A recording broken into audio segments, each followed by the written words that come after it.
예수께서 각 성, 각 마을로 다니사 가르치시며 예루살렘으로 여행하시더니 어떤 사람이 여짜오되 주여 구원을 받은 자가 적으나이까? 그들에게 이르시되 좁은 문으로 들어가기를 힘쓰라. 내가 너희에게 이르노니 들어가기를 구하여도 못하는 자가 많으리라.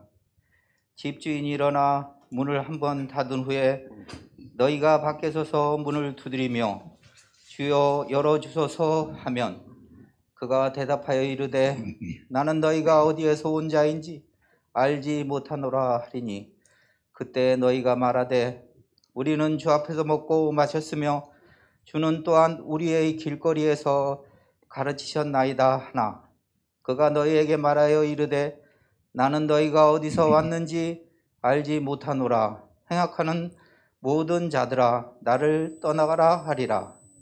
너희가 아브라함과 이삭과 야곱과 모든 선지자는 하나님의 나라에 있고 오직 너희는 밖에 쫓겨난 곳을 볼 때 거기서 슬피 울며 이를 갈리라.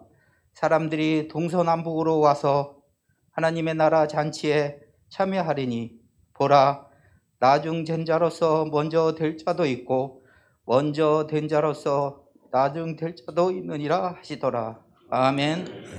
한국교회에 구원받을 사람이 몇 명이나 될까라는 말씀으로 설교하실 때 많은 은혜 받으시기 바랍니다. 네, 이번 주일에 무슨 설교를 해야 될까 좀 한동안 고민이 됐습니다. 이태원 사고와 관련해서 시사성을 띈 설교를 이런 데 좀 해야 되나 이런 생각이 좀 들었거든요.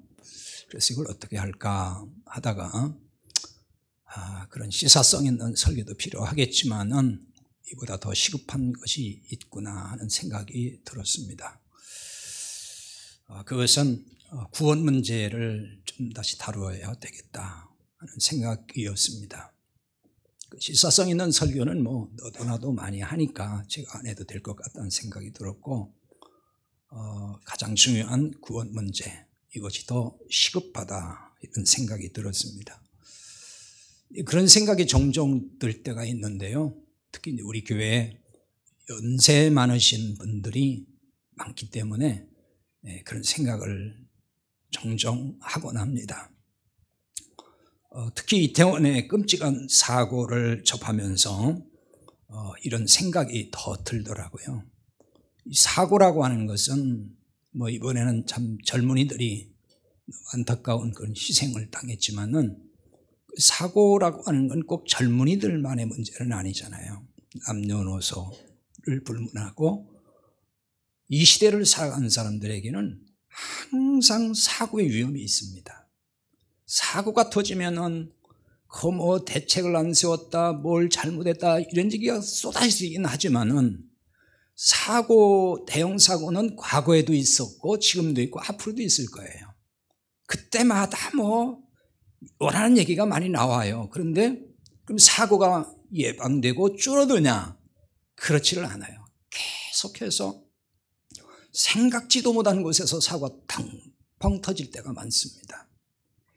오늘 살아가는 이 세상에서 정말 내일 일을 누가 알 수 있겠습니까? 우리 앞에 어떤 일이 닥칠는지 아무도 알 수가 없습니다. 그렇기 때문에 우리에게 죽음이라고 하는 것도 갑자기 닥칠 수가 있는 거예요. 내일 일을 알 수 없다고 뭐 우리 늘 입버릇처럼 말하잖아요. 그게 현실이 될 수가 있는 거예요. 그리고 죽음의 문제가 꼭 남의 얘기로 들릴 때가 있어요. 그러나 그것이 내 가족의 문제고 내 형제의 문제고 내 이웃의 문제거든요. 그리고 바로 내 문제예요. 그러니까 가장 중요한 게 뭐겠습니까? 이 죽음에 대해서 준비해야 된다는 거예요. 그럼 죽음에 대해서 준비해야 될 첫 번째가 뭡니까? 구원받았느냐는 거예요. 그거 아니겠어요?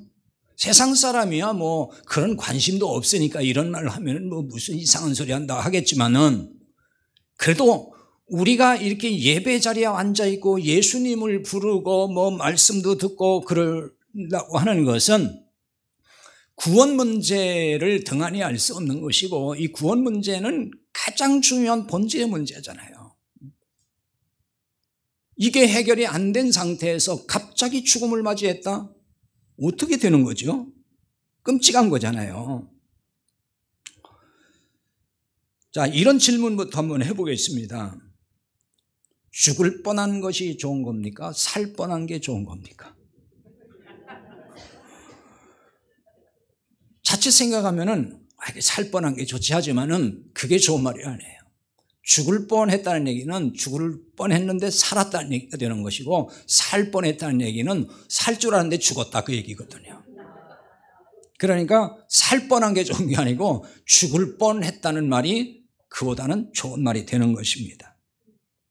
근데 세상에는 죽을 뻔했는데 살아나는 사람들이 많습니다.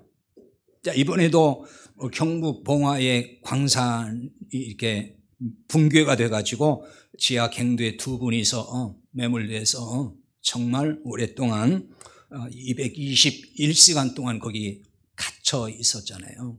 근데 참 극적으로 살았어요. 바로 이런 분들을 두고 뭐라고 하죠? 죽을 뻔했는데 살았다 그런 거잖아요. 이제 그런가 하면은 반대로 살 뻔했는데 죽는 사람들도 또 많이 있어요. 아이고, 그 119 구급차만 5분만 빨리 왔어도 살았을 건데 이렇게 안타까워하는 사람들이 있단 말이에요. 그 몇 분 차이로 생명을 잃는 사람들이 있거든요. 그게 뭐예요? 살 뻔했는데 죽는 거예요. 그런 경우는. 근데 이게 우리 신앙의 세계, 영적 세계에서도 이런 현상이 분명히 있는 거예요. 예수님을 안 믿을 뻔한 사람이 있어요. 그러면 그 얘기는 뭐죠? 안 믿을 뻔했는데 믿었다는 얘기잖아요. 그 사람은 구원 못 받을 뻔했는데 구원 받는 경우가 되는 거예요. 반대로 예수님을 믿을 뻔한 사람도 있어요. 그건 뭐죠? 안 믿었다는 얘기잖아요. 구원 받을 뻔했는데 구원 못 받았다는 것이 되는 거예요. 성경에도 보면은 구원 받을 뻔했는데 못 받는 사람들 참 많이 나옵니다. 뭐 그 일일이 예를 다 들 수가 없는데요. 이를테면은 마태복음 19장 16절 이하에 보면은 어떤 그 부자 청년이 예수님께 찾아와서 선생님, 내가 무슨 선한 일을 해야만이 영생을 얻습니까? 이렇게 질문을 해요. 영생을 질문했다는 얘기는 구원의 문제를 지금 질문한 거잖아요. 그때 예수님이 뭐라고 하시냐면은 내가 생명에 들어가려면은 계명을 지켜라 그러면서 쭉 그 10계명을 쭉 열거를 합니다. 그러자 이 사람이 제가 이런 거는 어릴 때부터 다 지켰습니다. 이러니까 예수님께서 이제 어떤 말씀하셨냐면은 그러면은 내 소유를 팔아서 가난한 자들에게 줘라. 내가 온전하고자 할진대 내 소유를 팔아서 가난한 자들에게 나눠주라 그랬어요. 그러자 이 부자 청년이 어떻게 했다고 나왔냐면은 재물이 많음으로 예수님의 이 말씀을 듣고 근심하여 갔다 그랬어요. 그러니까 예수님을 그냥 떠나고 말았던 것입니다. 자, 이 부자는 구원받을 뻔한 사람이에요. 근데 구원받지 못한 사람의 유형이 됐습니다. 예수님 앞에까지 왔잖아요. 그리고 그 예수님께 영생에 대해서 질문까지 했단 말이에요. 그럼 뭔가 답을 얻어야 되는 거잖아요. 근데 답을 얻지 못했습니다. 왜 못했냐? 예수님 답을 안 해준 게 아니에요. 재물이 걸림이 딱 돼버렸어요. 이 재물이 구원받는 걸림돌이 됐다는 것입니다. 그러니까 재물 때문에 은혜의 복음을 깨닫지 못하게 됐다는 것입니다. 이제 그걸 깨달아야 되거든요. 예수님은 그거 알려주려고 그 말씀을 하신 거거든요. 근데 결국은 그냥 가버렸어요. 거기서 근심하면서. 돈에 매인 사람이거든요. 교회당에 정말 열심히 다닙니다. 열심히 다니다 보면은 집사도 되고 권사도 되고 뭐 장로도 되고 그러잖아요. 설교도 정말 수없이 듣습니다. 수십 년 신앙생활 했으면은 얼마나 많은 설교를 들었겠습니까? 교회에서 참 봉사도 많이 합니다. 그런데 구원받지 못한 사람들이 많다는 거예요. 구원받을 사람이 많다는 게 아니고 구원받지 못할 사람이 많다는 거예요. 이거 제 얘기가 아니에요. 성경이 그렇게 말씀해요. 오늘 말씀도 그렇고 예수님이 그렇게 말씀하신단 말이에요. 이렇게 교회 생활하던 사람들이 구원받지 못한다 그러면은 그런 사람을 보고서 구원받을 뻔했는데 못 받았다 이렇게 말을 하는 거예요. 왜? 수십 년 교회에 나왔고 직분도 있었고 봉사도 많이 했고 이것저것 교회에서 일도 참 많이 했는데, 그런데 구원 못 받았다면 구원받을 뻔했다가 못 받은 것이 되는 거란 말이에요. 왜? 아니 구원을 받을 수 있는 그런 기회가 분명히 와 있는데 결국은 그 기회 다 지나가고 못 받았으면 구원받을 뻔한 사람이잖아요. 못 받은 거예요. 그럼 이보다 더 안타까운 일이 얼마나 있을까요? 교회 수십 년 다니고 교회에서 직분 맡아 충성 봉사하고 지옥 갔다 그러면은 그보다 안타까운 일이 어딨냐고요. 생각해 보면은. 오늘 본문 말씀에도 이런 현상을 보여줍니다. 어떤 사람이 예수님께 또 와서 물었습니다. 주여, 구원받는 자가 적으니까? 이렇게 물었어요. 아마도 이 사람은 그 앞에 있는 이야기들, 예수님이 하신 말씀들을 쭉 보면은 그런 말씀을 들었던 사람으로 보이는데요. 그 말씀들을 들으면서 구원받을 사람이 적다는 거구나, 그런 생각이 들은 것 같아요. 그러니까 예수님께 구원받을 사람이 적은 겁니까? 많은 겁니까가 아니에요. 적은 겁니까? 적습니까? 그 얘기예요. 그거 질문했어요. 이때 예수님 뭐라고 하셨습니까? 24절의 말씀이죠. 좁은 문으로 들어가기를 힘쓰라. 들어가기를 구하여도 들어가지 못하는 자가 많으리라고 하십니다. 그러니까 구원받을 사람이 많다 적다 아주 그렇게 시원하게 즉답을 하신 게 아니고 이 말씀으로 대신했어요. 깨달으라 그거죠. 좁은 문은 아시는 대로 구원의 문이죠. 이 문으로 들어가기를 힘쓰라고 했습니다. 이렇게 보면은 구원이라고 하는 거는 우리가 힘쓰고 애써서 노력을 해야만이 그 결과로서 구원을 받는가 보구나, 이런 오해가 생길 수가 있어요. 왜? 힘쓰라고 했으니까요. 그럼 만약 우리가 우리의 노력으로 애쓰고 힘써서 구원을 내가 그렇게 해서 얻어내는 거라면은 은혜의 복음과는 상치가 되는 거예요. 맞지 않잖아요. 자, 그러면 이 말씀은 어떤 뜻일까요? 여기 힘쓰라고 하는 단어는, 이 동사는 원문의 뜻이 싸운다는 뜻입니다. 혹은 다투다, 이런 뜻입니다. 싸움에는 대상이 있겠죠. 혼자 싸우는 사람은 없습니다. 어떤 대상이 있습니다. 그렇다면 누군가와 싸우란 얘기가 됩니다. 누군가 싸워야 한다는 것이죠. 힘쓰라고 하는 이 동사는 복음을 적대시하는 대상과 싸운다는 뜻으로 사용하는 비유적 용어이기도 합니다. 바울 서신 가운데 보는 이 단어가 그렇게 많이 씁니다. 따라서 이 말은 구원의 복음을 부정하는 세력과 싸워야 한다, 그런 뜻인 거예요. 물리적 싸움이겠습니까? 물리적 싸움을 말하지 않습니다. 영적 싸움입니다. 복음을 믿지 못하게 하는 유혹과 혹은 복음을 믿지 못하게 회방하는 그런 세력과의 싸움인 것입니다.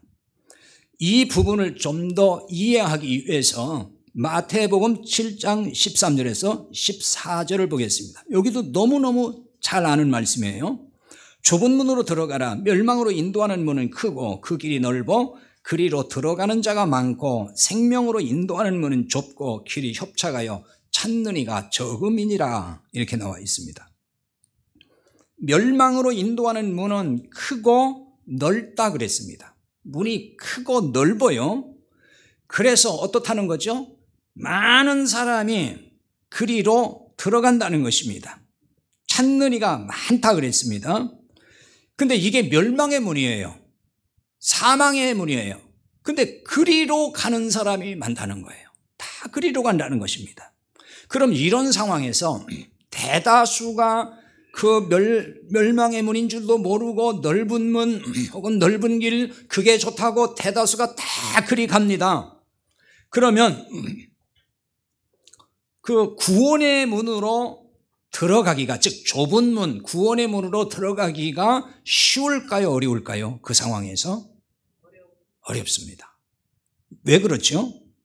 사람은 소수가 가는 길을 가면은 불안해하는 심리가 있어요. 그러니까 남들이 다 가는 쪽으로 가야 마음이 편하지, 대다수가 이리 가는데 몇 사람만 이쪽으로 가요. 그럼 거기 따라서 가는 게 불안해요, 왠지. 왜냐하면 사람들은 항상 어떤 생각과 믿음이 있냐면은 다수의 생각과 다수의 길이 옳다는 인식이들이 있어요. 그러니까 사람들이 많이 갈 거 아니야. 저기가 좋은 데니까, 저기가 맞으니까 저리 갈 거 아니야. 근데 왜 이렇게 몇 사람만 가는 대로 내가 가야지? 왠지 불안하다 그 말이에요. 그래서 방황할 수가 있는 거예요. 이 신앙생활 참 이거 중요한 겁니다. 굉장히 중요한 거예요. 게다가 소수의 길로 가려면은 다수의 길로 가는 사람들이 가만 놔두지를 않아요. 뭐라고 하겠습니까? 아니 왜 그리 가는 거야? 이쪽이 맞아, 이쪽이 봐. 여기 많이 가잖아. 사람들이 다 이리 가는데 왜 당신이 이리 가는 거야? 당신 틀렸어. 이렇게 얘기 안 하겠습니까? 사람들은 다수의 길을 항상 좋아하고 그게 맞다고 생각하는 거예요. 그리고 그쪽에 있는 사람들 중에 친구가 있든 누가 아는 사람이 있으면 왜 당신은 그 좁은 길로 가려고 하느냐. 많은 사람이 가는 길이 가장 무난한 거야. 그리가 이렇게 유혹할 수밖에 없다는 거예요. 또 가족이 있다 그러면은 가족은 더 심할 거예요. 강압적으로라도 넓은 길로 데리고 가려고 하겠죠. 너 왜 그리 가는 거야? 아니 그 몇 사람 가는 길을 왜 가는 거야? 이 많은 사람이 가는 길로 따라가야 되는 거지. 분명히 가족은 더 강압적으로라도 데리고 가려고 할 거다 그 얘기입니다. 이럴 때 굴복하지 말고 싸워서 좁은 문으로 들어가라 그 말씀을 하는 거예요. 구체적으로 좁은 문으로 들어가는 일을 막아서면서 유혹하는 자들이 그럼 누굴까요? 그렇죠. 뭐 마귀죠. 이제 그 배후에 누가 있느냐는 거예요. 배후에. 자, 거기 대표적으로 율법주의자들과 기복주의자들이에요. 유대인만 율법주의자들이 아닙니다. 세상 모든 종교는 다 율법주의요, 기복주의입니다. 세상 종교의 가르침을 보세요. 다 뭐라고 하죠? 당신들이 이렇게 착한 일하고 좋은 일하고 착하게 살아야 돼요. 그래야 죽어서 좋은 데 가고 이 땅에서도 복을 받아요. 모든 종교의 가르침이 그거예요. 다 그 얘기 하잖아요. 나쁜 얘기 하는 데가 없어요. 다 착하게 잘 살으래요. 그래야 죽어서 좋은 데 간다고 그래요. 그리고 자손도 다 복 받는다 그래야. 근데 그 논리가 교회당 안에 들어와 있단 말이에요. 지금 강단에서 그걸 외쳐요. 그걸 복음이라고. 아니 세상 종교에서 말하는 게 복음이냐고요 그게. 근데 교회에서 그 얘기한단 말이에요. 설교 시간에 그걸 복음이라고 말을 해요. 또 그걸 듣고서 좋아하는 사람도 뭐냐고요.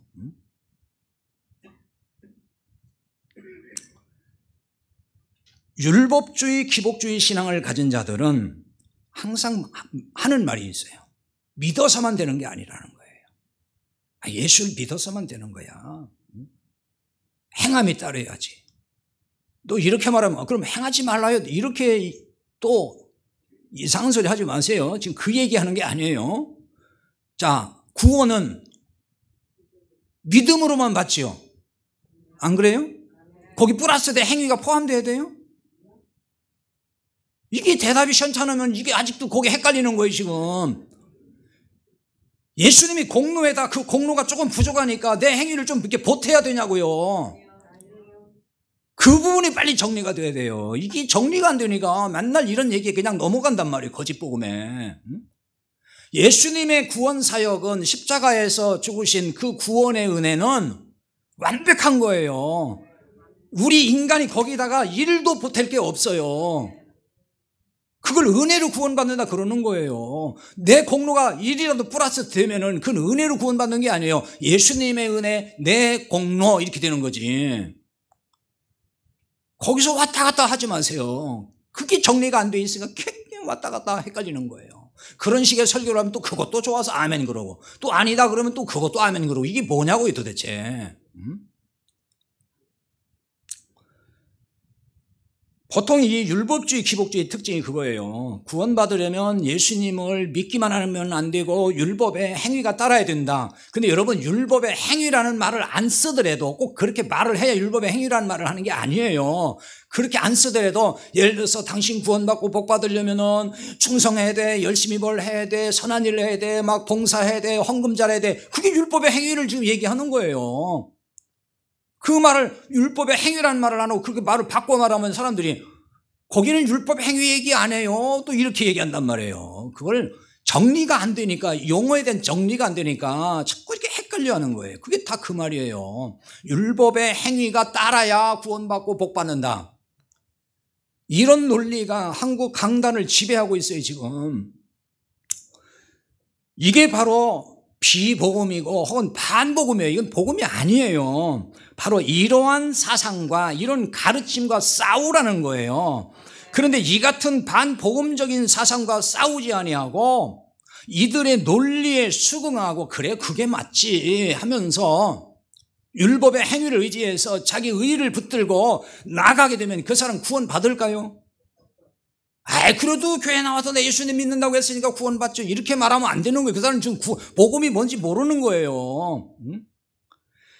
인간의 의의가 조금이라도 보태져서 구원받는다고 믿으면은 그 사람 구원 못 받는 거예요. 그건 구원이 이루어지질 않아요. 들어가기를 구하여도 못하는 자가 많으리라. 이 말씀을 잘 이해를 해야 돼요. 그래서 들어가기를 구하여도 못한 자가 많다. 그러니까 좁은 문으로 들어가기를 구하여도 들어가지 못하는 자가 많다는 거예요. 좀 이해가 안 되죠? 아니, 좁은 문으로 들어가면 그게 구원의 문이라면은 들어가기를 원하면 다 들어갈 수 있는 것이지. 그게 들어가기 싫고 넓은 문으로 간다는데, 이렇게 이해가 되죠, 이 말씀이? 이건 그 얘기가 아니에요. 값없이 주시는 은혜가 아닌 자신의 율법의 행함으로 그 좁은 문을 통과하려고 한다, 그 얘기예요 지금. 좁은 문으로 들어가려고 했다는 얘기는, 즉 바꿔 말하면은 구원받고 싶어 했다 그 말이에요. 그게 구원의 문이잖아요. 그러니까 구원받고 싶은 거예요. 구원받기 싫은 사람 어디 있냐고요. 교회 나온다는 사람은 다 구원받고 싶어 해요. 그래서 구원받고 싶어서 뭘 해요? 열심히 율법을 지켜 행한다는 거예요. 구원받고 싶어서. 그 율법대로 살려고 애를 쓰는 사람이 구원받기 싫어서 그래요? 구원받고 싶어서 그러는 것이지. 왜? 그래야 구원받는다고 믿으니까. 그렇게 가르쳐주니까. 그래서 열심히 하는 거란 말이에요. 뭔가 내가 해야 된다고 생각하는 거예요. 내 의의가 거기 좀 있어야 된다. 내 공로가 좀 있어야 된다고 생각하는 거예요. 그래서 열심히 예배 나와, 열심히 기도하고, 열심히 헌금하고, 뭐하고 이렇게 한단 말이에요. 왜? 그것이 의의가 되고 그것이 공로로 쌓여져서 그래야 인정받고 그래야 하나님께 칭찬받아서 구원도 받고 복받는다. 바로 그런 생각을 가지고 있단 말이에요. 이렇게 구원받기를 원하는 사람들이 많다는 거예요. 이렇게 구원받기를 원하는 사람들이. 그러나 구원받지 못해요. 그 사람들이야말로 구원받을 뻔했는데 못 받는 사람이 되는 거예요. 25절에 보면은 집주인이 일어나 문을 한 번 닫으면, 원문성에는 한 번이라는 말 없습니다. 그냥 우리 지금 번역성에 한 번 나왔는데 그냥 문을 닫으면 그 말이에요. 일어나 문을 닫으면 밖에서 문을 두드리며 열어달라고 해도 나는 너희가 어디서 온 자인지 알지 못한다. 이렇게 말씀합니다. 그러니까 집주인이 일어나서 문을 닫았다는 말은 지금 구원의 문이 닫혔다는 뜻이에요. 이때는 아무리 문을 두드리며 열어달라고 해도 열어주지 않습니다. 그러니까 아무리 애원해도 나는 너희가 어디서 온 사람들인지 모른다 이렇게 외면을 한다는 거예요. 그러니까 구원의 기회라는 것이 영원히 있는 건 아니에요. 그 기회를 놓치게 되면 이런 꼴을 당할 수도 있다는 거예요. 그러면 문 밖에 있는 자들이 이렇게 말을 한다 그랬어요. 26절이죠. 우리는 주 앞에서 먹고 마셨으며 주는 또한 우리의 길거리에서 가르치셨나이다. 이렇게 말을 한다는 거예요. 나는 너희들 모른다 그랬더니 이렇게 얘기를 했다는 거예요. 무슨 얘기죠? 주님의 식탁에서, 그러니까 주님과 같이 이렇게 먹고 마셨고 그 다음에 주의 말씀을 들었다는 거예요. 길거리에서도 주님이 말씀하는 거 들었다는 거예요. 하지만 주님은 나는 너희가 어디서 왔는지 알지 못하노라. 행악하는 모든 자들아 나를 떠나가라. 이렇게 말씀을 했어요. 얼마나 충격적인 말씀입니까? 주님의 식탁에서 먹고 마셨고 주님의 말씀도 들었지만 구원 못 받았어요. 구원 받을 뻔했다가 못 받은 거예요. 이게 바로 얼마나 이게 안타까운 일인지 모릅니다. 구원받을 뻔한 사람들은 구원에 대해서 오해하는 경우가 있어요. 구원을 오해하는 경우가 참 많습니다. 어떤 오해를 사람들이 잘할까요? 그러니까 예수님을 내가 안다는 것으로 구원받았다고 오해를 해요. 난 예수님 알아요. 예수님이 저 베들레헴에 태어났고요. 동정녀에서 나셨고요. 그분이 십자가에서 죽으셨고요. 부활했고요. 승천하셨고요. 하나님의 아들이고요. 나 그런 거 다 알아요. 그러니까 나 구원받았어요. 그게 맞는 말일까요? 주 앞에서 먹고 마셨고 가르치는 말씀을 들었다고 하는 것은 지금 이 사람들이 무슨 얘기하는 거죠? 예수님 앞에서 그 얘기를 하는 거는 예수님을 안다고 말하는 거예요. 아니 그때 예수님 식탁에서 같이 저 먹었지 않았습니까? 저 모릅니까? 저도 예수님 알고 있습니다. 근데 왜 그러십니까? 지금 그런 거잖아요. 왜 그러십니까? 응? 함께 그 자리에 있었으니 안다고 할 만하죠. 그렇죠? 여러분이 저를 안다고 할 거예요. 그렇죠? 제 이름도 알고 제 성격도 알고 고향도 알고 또 모양도 어떻게 생긴지도 알고 그러니까 안다고 한단 말이에요. 그 안다는 것과 믿는다는 것이 같을까요? 저를 알기는 알아요. 그런데 저를 신뢰하지 않아요. 그러면 그냥 안다는 것과 그 신뢰하지 않은 그건 아무 상관없는 거예요. 상관없는 자가 되는 거예요. 아는 건 많이 알아요. 정보를 알아요. 제 정보. 그러니까 오늘날 많은 사람이 예수님의 정보를 안다고 해서 그게 믿음인 줄 안다는 거예요. 그러면 나는 구원받았다고 생각한다는 거예요. 그 얘기하는 게 아니에요. 성경의 구원은.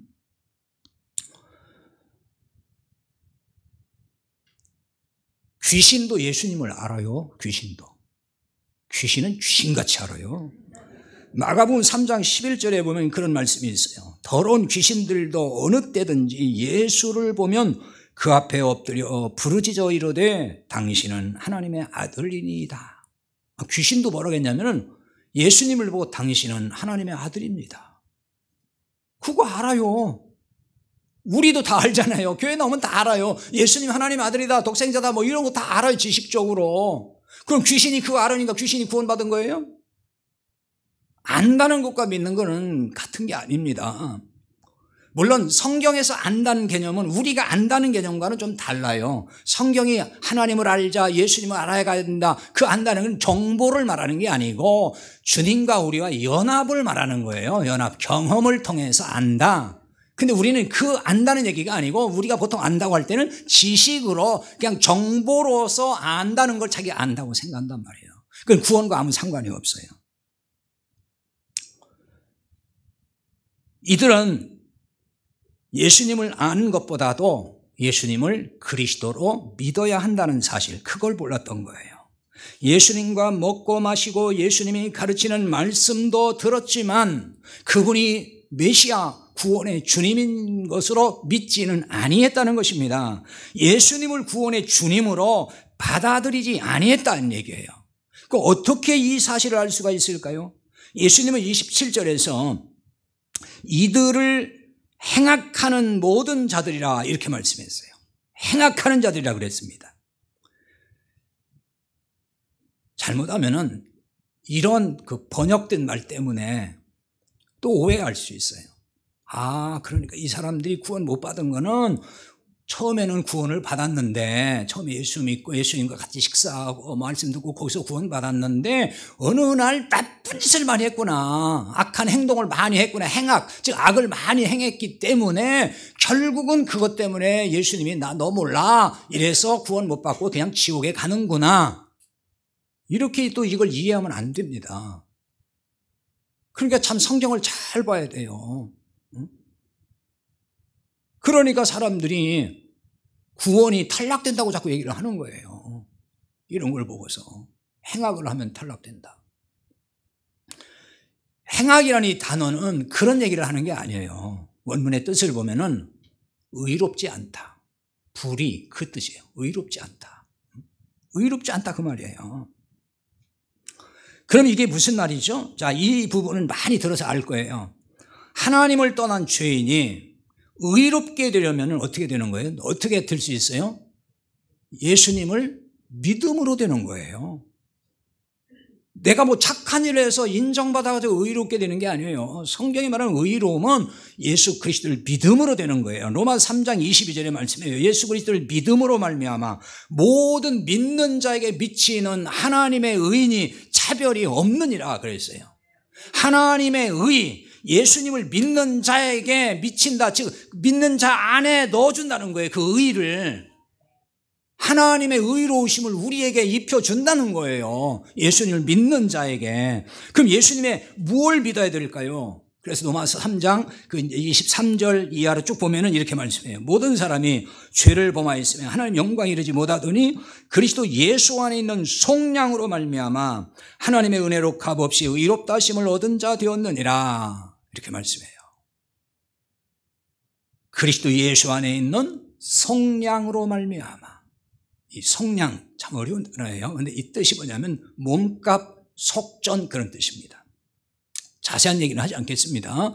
예수님이 우리를 죄 가운데서 마귀의 쇠사슬에서 건져내기 위해서 예수님이 목숨값, 생명값을 지불했다는 거예요. 우리가 그 죽어야 될 그 값을 예수님이 십자가에서 피 흘려서 그 생명을 주심으로 값을 지불했다는 거예요. 그게 속전이에요. 그 속전. 하나님의 은혜로 값없이 예수님이 그렇게 해주셨기 때문에 우리가 해야 할 일을 예수님이 생명 바쳐 다 해주셨기 때문에 그래서 은혜로 값없이 의롭게 된다고 말씀을 하는 거예요. 우리가 할 수 없는 걸 예수님이 하셨어요. 그것을 믿으라는 거예요. 그걸 믿어라. 그게 은혜로 구원받는다고 말을 하는 거예요. 그러므로 27절에 행악하는 모든 자들이라는 얘기는 예수님을 그리스도로 구원의 주님으로 믿지 않는 자들을 말하는 거예요. 그러니까 자신의 모든 죄를 용서하신 예수님을 믿어야 하는데 그게 믿어지지 않는 거예요. 못 믿어요. 그래서 어떤 사람들 다 용서했다고, 아이 그래도 그렇지 어떻게 그걸 다 용서하겠어, 내가 믿는다고 어떻게 다 용서가 돼, 이런단 말이에요. 그것도 과거의 문제만 아니라 현재 미래의 모든 죄까지 다 짊어지셨다, 다 가져가셨습니다. 세상 죄를 지고 가셨다 그랬잖아요. 그 세상 죄가 뭐냐면은 온 세상에 있는 죄를 말하는 거예요. 그거는 세상에 있는 모든 죄니까 과거, 현재, 미래 모든 세상 죄를 다 가져간 거예요. 당신의 죄를 다 그렇게 가져갔습니다. 그 예수를 믿어야 됩니다. 그게 믿어져야 되는데 거짓말 같고 말도 안 돼. 어떻게 믿는다고 그게 용서가 돼. 이런단 말이에요. 못 믿어요. 그러니까 이 사실을 믿지 못하는 사람들은 날마다 뭐라고 하겠어요? 하나님 용서해 주세요, 용서해 주세요, 어제 거짓말했고 어제 나쁜 일다 또 용서해 주세요, 맨날 이럴 거 아니에요. 주일마다 나와가지고 용서해 달라는 거예요. 아니 용서했다는데 왜 자꾸 용서해 달라고 그래? 하나님 그렇게 말씀하는데 그게 안 들리는 거예요. 용서해 주신 거예요 다. 그러면 죄를 져도 괜찮아요. 그게 아니고 잘못한 건 돌이켜야 되죠. 죄에서. 그러나 다 용서하셨어요. 이런 사람은 예수님을 믿음으로 의롭게 된다는 이 사실을 받아들이지를 못해요. 그러니까 용서받았다는 믿음이 없으니까 의롭게 됐다는 얘기에 대해서도 이해도 안 되고 못 받아들여요. 죄에서 의롭게 되지 못한 것은 구원받지 못한 거예요, 그게. 그냥 나 예수 믿어요, 그러니까 나 구원받았지, 이렇게 말하면 안 되는 거예요. 모든 죄에서 용서받았어요. 그게 구원받은 사람인 거예요. 구원받은 사람은 모든 죄에서 용서받았고, 그걸 또 다른 말로 뭐라고 해요? 의롭게 됐다, 거룩하게 됐다 그러는 거예요. 그러니까 성도라고 하는 거예요. 그러면 왜 이렇게 세상 모든 죄를 짊어지신 예수님을 사람들이 믿지 못할까요? 이런 사람은 아마도 예수님을 따르는 동기에 문제가 있을 수 있어요. 예수님을 따르는, 즉 예수를 믿는 이유가 성경적이지 않다는 거죠. 오늘 본문에 보면 주님께 의면받은 사람들이 뭐라고 했냐면 주 앞에서 먹고 마셨으며 이렇게 얘기합니다. 주 앞에서 먹고 마셨다. 예수님을 따랐던 동기가 여기에 있지 않았을까요? 먹고 마시게 해주시는 그 예수님이 좋은 거예요. 그 예수를 믿은 거예요. 예수님을 따르면 세상 문제 잘 해결해줘요. 예수님을 따르면 병도 고쳐줘, 자식 문제 해결해줘, 사업도 잘 되게 해줘. 그런 예수를 믿는단 말이에요. 그런 예수, 그 예수를 믿고 따랐어요. 여러분, 예수님이 오신 목적은 배고픈 자에게 먹을 걸 주시고, 또 무슨 모든 병 다 고쳐주시고, 가난한 자 다 부자 되게 해주시고, 성공 못한 사람 다 성공하게 해주시고, 그래서 오셨나요? 그런데 그런 예수를 믿는 사람이 수도 없이 많아요. 그 예수를 믿는데 그 사람이 어떻게 구원받냐고요. 그 예수를 믿는데. 그래서 그게 다른 예수가 되는 거란 말이에요. 예수님은 딱 한 가지예요. 하나님을 떠나 멸망의 길을 가는 죄인을 구원하시기 위해서 오셨어요. 성경은 그거 가르치고 있는 거예요. 그거 증거하고 있어요. 그런데 예수님을 따르는 동기가 세상에서 잘 되는 것에 있다 그러면은, 예수 믿으면 세상이 잘 된대, 예수 믿으면 부자 된대, 뭐 출세한대, 성공한대, 그런 것에 동기가 있다면은 이런 사람들은 예수님의 구주되심과 십자가 복음 혹은 용서 문제, 죄의 문제, 영생의 문제, 하나님 나라의 문제 이런 데 별 관심이 없어요. 그런 얘기하면 졸아요. 그냥 이렇게 졸아. 그리고 잘 될 겁니다, 성공할 겁니다, 믿습니까, 할렐루야 이러면 번쩍 또 아멘 아멘 또 그래. 그때는 그러다 우리 죄 문제가 이렇게 되는 겁니다, 우리가 하나님 나라 갈 겁니다, 그러면 또 이제 끄덕끄덕 또 졸아요. 재미없다 그거죠. 뜬구름 잡는 얘기라고 하는 거예요.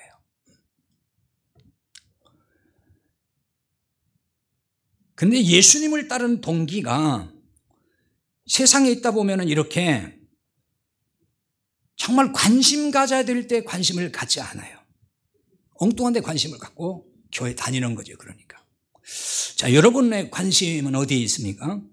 여러분이 진짜 구원받은 사람이라면요, 관심의 대상이 바뀌어야 합니다. 그 구원받은 사람의 대상이 바뀌어요. 그 관심의 대상이 바뀌고 말아요. 골로새 3장 1절에 보면은 그러므로 너희가 그리스도와 함께 살리심을 받았으면 위의 걸 찾으라. 거기는 그리스도께서 하나님 우편에 앉아 계시느니라고 했습니다. 위의 걸 찾으라 그랬어요. 위의 것이 어디예요? 하나님의 나라예요. 위의 걸 찾으라. 찾으라 하는 얘기는 갈망하다는 뜻입니다. 그러니까 무엇을 갈망한다는 말은 어떤 일에 관심이 집중되어 있다는 얘기를 하는 거예요. 따라서 위의 걸 찾으라는 말은 하나님의 나라를 갈망하라는 뜻입니다. 그럼 누가 이렇게 해야 된다는 것이죠? 예수님과 함께 살리심을 받았으면 그랬어요. 예수님과 함께 살리심을 받았다는 얘기는 그게 구원을 말하는 거예요. 구원이라는 건 여러 가지로 설명이 된다 그랬죠. 예수님과 함께 십자가에 함께 못 박혀 죽고 살아나는 것, 그것이 구원 사건이에요. 그러니까 예수님과 함께 살았다는 얘기는 그걸 말하는 것입니다. 너희 옛사람이 예수님과 함께 십자가에 못 박혀 죽고 새로운 사람으로 이제 나왔다는 것입니다. 그런 사람이라면은 이제 새 사람이 됐으니까 새로운 걸 찾으라는 얘기예요. 이 땅의 거 자꾸 쳐다보지 말고 새로운 걸 찾으라는 거예요. 관심의 대상이 바뀌어야 된다는 것입니다. 관심의 대상이. 구원받은 사람은 하나님 나라를 갈망하고 관심을 거기 가질 수밖에 없어요. 갖지 말라고 해도 가져요. 예수님의 오심에 대한 사모함도 있고 주님에 대한 갈망이 있습니다. 골로새서 3장 2절에서는 위의 걸 생각하고 땅의 걸 생각하지 말라 이렇게 말씀했습니다. 위의 걸 생각하라는 말씀은 위의 걸 찾으라는 앞의 말씀과 같은 맥락으로 보시면 돼요. 같은 의미입니다. 생각한다는 얘기는 이게 전념한다는 뜻이에요. 어디에 이렇게 꽂힌다 그러잖아요. 전념한다는 건 그런 면에서 관심이 아주 크다. 관심이 집중되어 있는 걸 말하는 것입니다. 위의 것, 즉 하나님 나라에 관심이 크면은 상대적으로 땅의 것에 큰 관심 갖지 않습니다. 우리가 땅에 있기 때문에 땅의 것에 관심 안 가질 수는 없어요. 전혀 관심 없이 살라는 얘기가 아니고 땅의 것이 그렇게 과거에는 보물로 보인 게 너무 많았는데 예수 믿고 구원받고 보니까 거듭나고 보니까 땅의 것들이 보물로 안 보인다는 거예요 이제. 그래서 사도 바울이 뭐라고 했어요? 배설물로 여긴다 그랬잖아요. 배설물로. 아무것도 아닌 것이 되는 거예요. 근데 거듭나기 전에는 예수 믿는다고 말은 했어도 이 땅의 것이 너무너무 다 좋아 보이는 거예요. 다 보물이에요, 보물. 그러니까 이것도 갖고 싶고 저것도 갖고 싶고 그래가지고 그냥 그걸 또 날마다 달라고 막 금식 기도도 하고 철야 기도도 하고 그러잖아요. 그런데 예수 믿고 나서 그리스도 안에 들어가서 하나님 나라를 보기 시작하면은 이 땅의 것들이 다 시시하게 보이지 아무것도 아닌 걸로 보이는 거예요. 그거 그렇게 붙들려고 안 해요. 그래서 관심이 달라진다고 얘기해요. 땅의 것을 대표하는 것에 대해서 골로새서 3장 5절에 이렇게 말씀했어요. 그러므로 땅에 있는 지체를 죽이라. 곧 음란과 부정과 사욕과 악한 정욕과 탐심이니 탐심은 우상 숭배니라 그랬어요. 탐심은 우상 숭배다. 땅의 것을 대표하는 표현이 탐심입니다. 그게 우상입니다. 우상 숭배. 오늘날 수많은 목회자와 교인들이 탐심에 빠져 살고 있어요. 부인할 수 없는 현실이에요. 한국교회 탐심을 부추기는 설교와 가르침이 얼마나 많은지 여러분 아십니까? 그 대표적으로 또 예를 들면은 세상에서 잘 되도록 또 물질의 복을 받도록 기도하는데 뭐라고 기도합니까? 100배, 1000배, 10,000배 복을 달라고 그렇게 갚아달라고 막 기도하잖아요. 하늘의 물질을 많이 쌓으면 하늘의 보화를 많이 쌓으면은 하나님께서 복을 줘가지고 막 1000배, 10,000배 막 이런 복을 받는다. 그렇게 막 설교한 사람도 있고 그렇게 막 기도를 한단 말이에요. 그런 기도할 때는 정말 세게 하죠. 쉐쉐쉐 하면서. 온전한 11조를 바치면은 막 창고에 쌓을 곳이 없도록 복을 부어준다고 또 설교를 해요. 여러분, 한번 머리가 다저니까 계산해 보시라고요. 내가 10,000원을 바쳤어. 그러면 10,000배로 축복해 주면 그럼 얼마가 되는 거예요?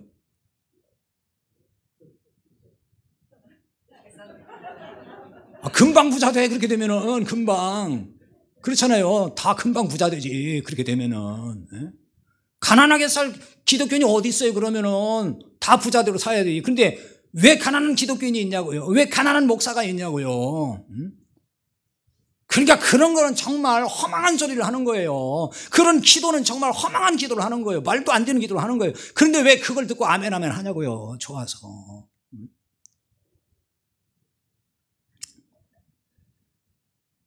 다 이게 뭐냐면요. 인간의 탐심을 부추기는 거 아니고 뭐겠어요. 그 탐심이 그런 게 바로 말도 안 되는 걸 가지고 달라고 하잖아요. 하나님께.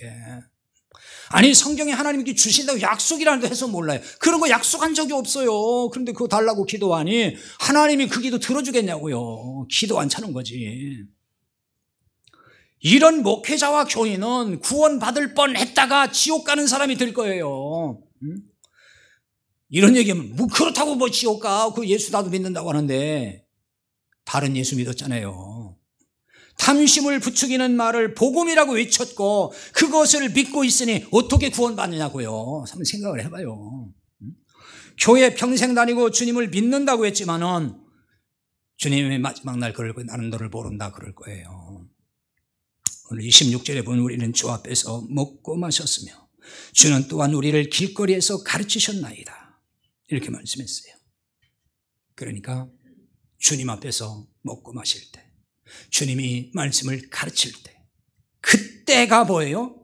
구원받을 기회였던 거죠. 그때 깨닫고 예수님을 구원의 주님으로 믿고 만났어야 되는 거예요. 그런데 이 사람들은 그걸 놓쳤다 그 말입니다. 예수님은 그러면 사람들에게 단순히 먹고 마시게만 했을까요? 여러분 이렇게만 생각하면 안 되는 거예요. 예수님 앞에서 먹고 마셨어요. 그럼 예수님이 그냥 배고프니까 그래 이거 먹어라 이거 마셔라 이러면서 위로만 해주고 그랬을 것 같습니까? 요한복음 6장을 보면 그게 이해가 돼요. 요한복음 6장을 다 읽어야 좋은데 6장 55절 이런 말씀이 있어요. 예수님께서 그 오병이어의 기적이 표적이 있은 후에 하신 말씀인데 내 살은 참된 양식이고 내 피는 참된 음료라 이렇게 말씀하세요. 요한복음 6장을 통해서 미뤄보면은 예수님이 바로 생명의 떡이고 생명의 음료가 된다. 그러니까 예수님이 생명의 구주이심, 그것을 먹고 마실 때에 그것을 계시해주고 그걸 설명해주지 않았겠느냐는 거예요. 예수님은 항상 복음을 전하시잖아요. 단순히 먹고 마신 그냥 그렇게 하신 게 아니에요. 먹고 마시는 걸 통해서 무엇이 생명의 양식인지를 알려주셨는데 사람들은 관심 있는 것에만 귀를 기울인다는 말이에요. 그러니까 귀에 안 들은 거예요. 그런 얘기가. 그냥 세상 거 해결해 주는 예수님만 생각했던 거죠. 그리고 길거리에서는 뭘 가르치셨을까요? 길거리에서 가르쳤는데 들었다고 그랬잖아요. 뭘 가르치셨을까요? 예수님께서 세상에서 이렇게 착하게 사세요. 도덕적으로 잘 사세요. 남과 싸우지 말고 잘 사세요. 이렇게 살아야 성공합니다. 출세합니다. 이래야 돈도 벌고 부자 됩니다. 이런 거 예수님 말씀했을까요? 복음서 보세요. 예수님 뭘 말씀했는지. 예수님은 오로지 천국 복음 말씀하셨어요. 구원의 복음을 말씀했다 그 말입니다. 그럼 이때 구원의 복음을 선포할 때 그때 듣고 깨닫고 믿어야 됐다 그 말이에요. 그럼 구원받았을 거예요. 근데 그런 얘기할 때는 듣지도 못하고 깨닫지도 못하고 엉뚱한 소리 하고 있다가 나중에 가서 나 아는데 예수님 아는데 나 왜 못 들어가요 이러면은 안 통해요. 그때 가서는. 이런 사람은 안타깝지만은 구원받을 뻔한 기회를 놓치는 거예요. 그게 바로 이런 점에서 한국교회 구원받을 교인이 여러분 많다고 생각을 하십니까?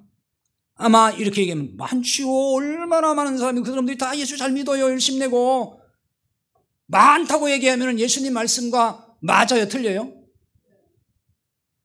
예수님 말씀과 틀리잖아요. 예수님은 적다고 했어요. 적다고. 많다고 안 했어요. 멸망으로 인도하는 문으로 들어가는 자가 많다. 그러니까 멸망으로 인도하는 문에 들어가는 자가 많다는 거예요. 그 많다는 얘기는요, 대다수라 그런 뜻이에요. 대다수. 그럼 그 관점에서 보면 한국교회 대다수 신자들은 어떻게 되는 거예요? 멸망받는다는 얘기가 되잖아요. 예수님 말씀이에요. 제가 지금 억지소리 하는 게 아니란 말이에요. 지금 성경을 정확히 보고 우리가 고민을 좀 해봐야 돼요. 자, 여러분은 구원받을 뻔한 교인으로 교회다는 건 아닙니까? 이제라도 구원받을 뻔한 교인은 아닌지 좀 냉철하게 살펴봐야 돼요. 나 수십 년 다녔어요. 나 체험도 많아요. 그 얘기하면 안 돼요. 체험은 저 불교도 있고 무당도 있고 별별 체험 다 많아요. 체험 내세우지 말아요.